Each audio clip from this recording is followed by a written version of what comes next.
l'humanité progresse et de nouvelles découvertes remodèlent notre compréhension du passé. Et de temps en temps, des histoires considérées comme des légendes se révèlent plus véridiques qu'on aurait pu l'imaginer. Plongeons dans le passé vers ces découvertes incroyables qui donnent vie aux légendes.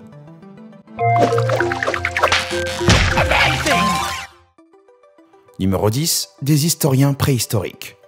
En 1994, la grotte Chauvet a été découverte dans le sud de la France.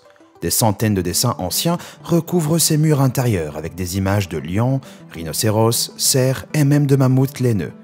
Mais un dessin particulier a un aspect spécial. Sur le dessin, un cerf apparaît entouré d'éclats de lumière. Mais l'analyse couche par couche a montré que ces éclats pouvaient faire partie d'un ancien dessin.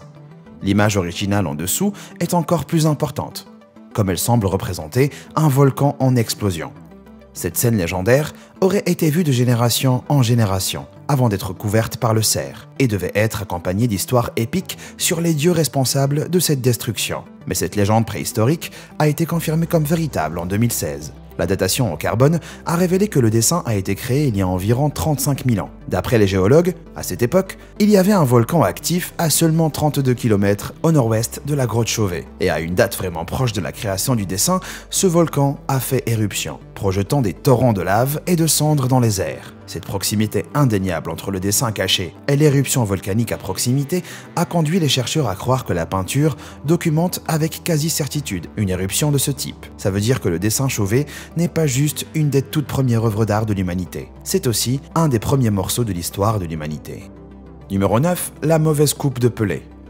Dans la culture hawaïenne traditionnelle, il est dit que les volcans sont contrôlés par Pelé, la déesse du feu, de la foudre, du vent, de la danse et bien sûr des volcans. Les légendes hawaïennes racontent que Pelé vit dans le cratère du volcan Kilauea et cause des éruptions volcaniques. Au lendemain de ces explosions, on dit que des preuves de sa présence peuvent être trouvées dans les zones environnantes, sous la forme de ce truc, ses cheveux.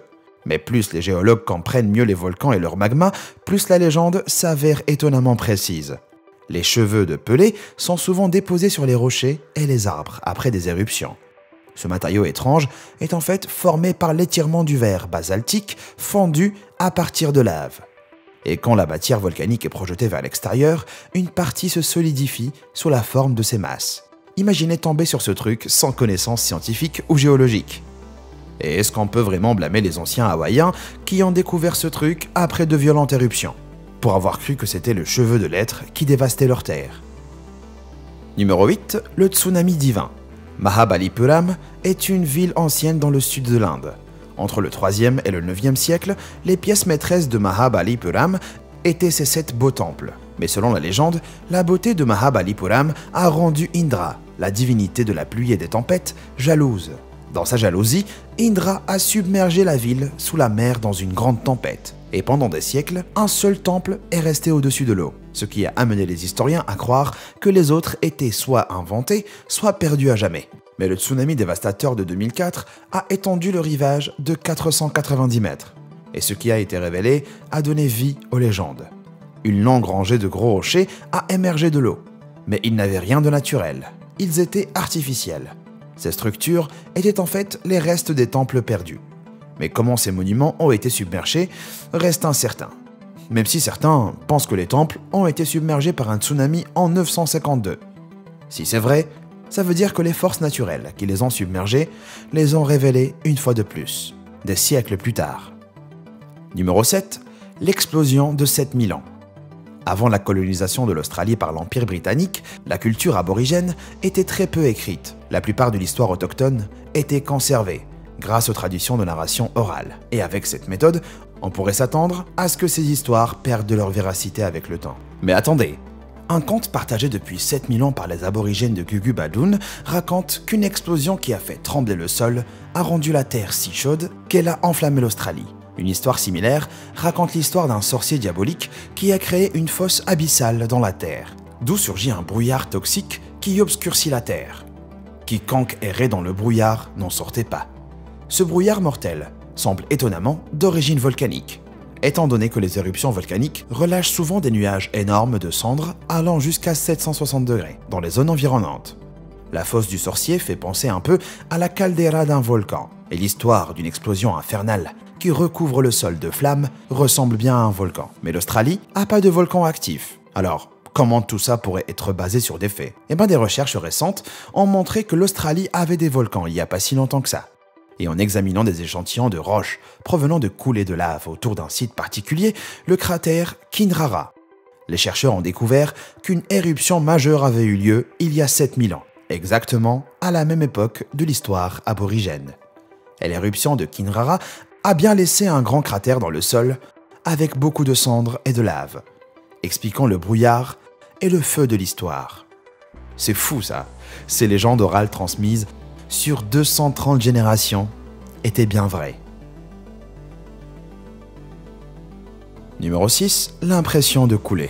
Aux îles Salomon, il existe une légende sur un homme appelé Rorai Menu, qui voulait se venger après que sa femme l'ait quitté pour un homme sur l'île voisine de Teonimanu. Il a jeté une malédiction sur Teonimanu et a demandé aux forces ténèbres de plonger l'île dans la mer. Rorai Menu a observé d'énormes vagues plongeant Teonimanu dans les profondeurs de l'océan, tuant tous ses habitants. Mais d'après les géologues, la légende pourrait avoir du vrai. On pense que Teonimanu a vraiment bien existé, il y a à peine 400 ans avant de disparaître dans la mer. Le géologue Patrick Nunn pense qu'un tremblement de terre a causé un glissement de terrain sous-marin submergeant l'île, et son possible emplacement est remarquablement proche de la fosse du Cap Johnson, de 5 km de profondeur, qui est jonchée de débris géologiques ressemblant à des îles englouties. Si l'île a plongé dans l'abîme, ce serait pas surprenant que les légendes apparaissent. Numéro 5. Le parchemin de secret égyptien. La construction de la grande pyramide de Gizeh a toujours été entourée de mythes, dont plusieurs sur le transport des énormes blocs, de la pyramide de la Carrière au chantier de construction. C'était un exploit impressionnant, qui n'avait pas d'explication prouvée pendant des siècles, jusqu'à ce qu'une découverte en 2013 apporte enfin des réponses. Dans une grotte près de l'ancien port maritime de Wadi al-Jarf, à plus de 645 km de Gizeh, les archéologues ont trouvé des fragments d'un papyrus de 4600 ans. C'est le journal d'un ouvrier égyptien qui décrit comment les immenses blocs ont été transportés à Gizeh depuis la principale carrière de calcaire égyptienne de Toura. Les blocs de pierre étaient transportés sur des bateaux sur le Nil et des voies navigables artificielles qui amenaient les travailleurs près de Gizeh. Après ça, les blocs étaient roulés le long de pistes en bois huilées sur des traîneaux.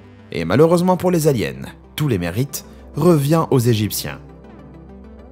Numéro 4. Le roi du parking. Quand vous pensez à la monarchie britannique, vous pensez sûrement au luxe et au glamour. Mais un parking à Leicester en Angleterre est devenu le lieu de repos du roi Richard III.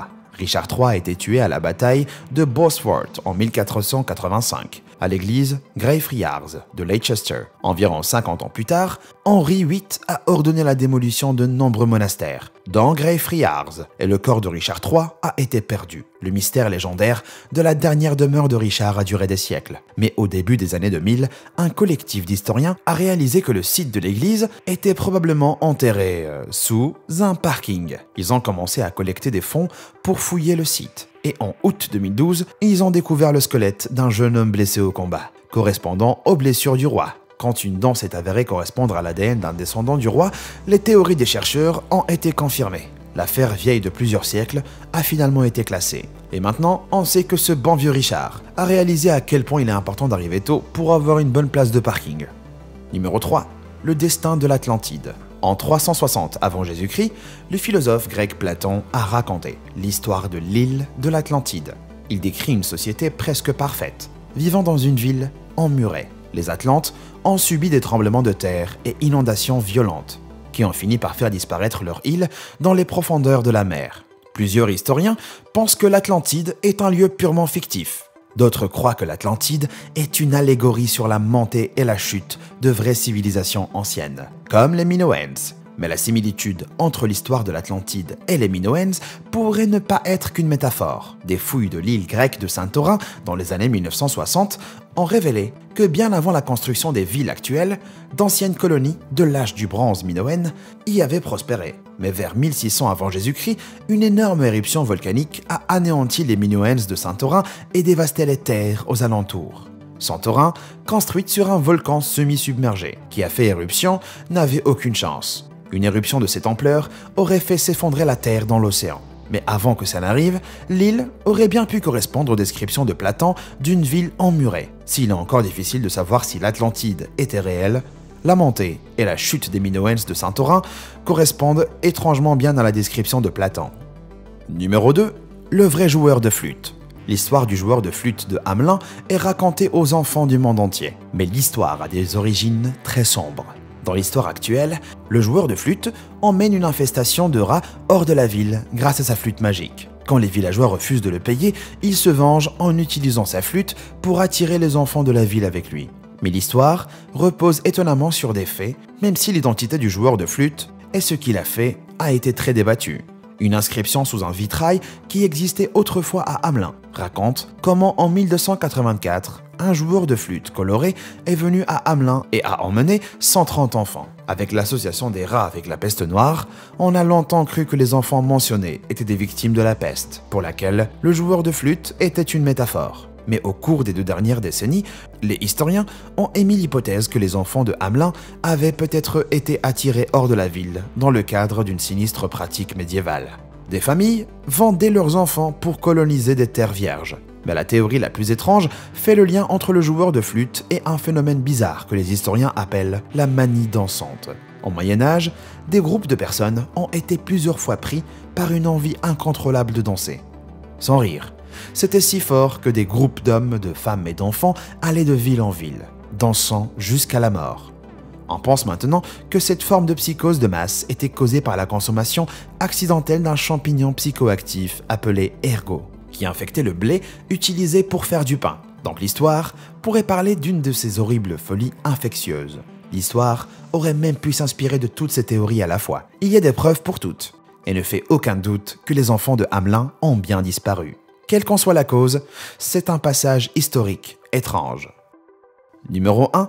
Le navire perdu de Barbe Noire. Barbe Noire, un des pirates les plus tristement célèbres de l'histoire, a capturé son navire le plus célèbre, le Queen Anne's Revenge, en 1717. Le navire, construit à la base pour un usage marchand, avait 40 canons et plein de place pour des hommes et des butins. Avec ses 7,1 mètres de long, sa grande taille a permis à Barbe Noire de terroriser tout l'Atlantique. Mais en 1718, le Queen Anne's Revenge s'est échoué et a coulé quelque part au large de la Caroline du Nord. Pendant plus de 300 ans, l'emplacement et le sort du navire légendaire sont restés inconnus. Mais en 1996, après avoir analysé des cartes et des écrits de l'époque, les chercheurs ont localisé une épave à 1,6 km d'Atlantic Beach en Caroline du Nord. Les plongeurs ont mis au jour plusieurs objets du début du XVIIIe siècle, dont 30 canons et 2 grandes ancres. Après plus d'une décennie de débats, en 2011, la découverte a enfin été canonisée. La totalité des objets s'est avérée suffisante pour que les autorités de l'État de Caroline du Nord confirment, une fois pour toutes, que le navire était bien celui de Barbe Noire, le Queen Anne's Revenge. Est-ce que les véritables origines de certaines de ces légendes incroyables vous ont surprise? Dites-le moi dans les commentaires. Et puis, merci d'avoir regardé. À bientôt.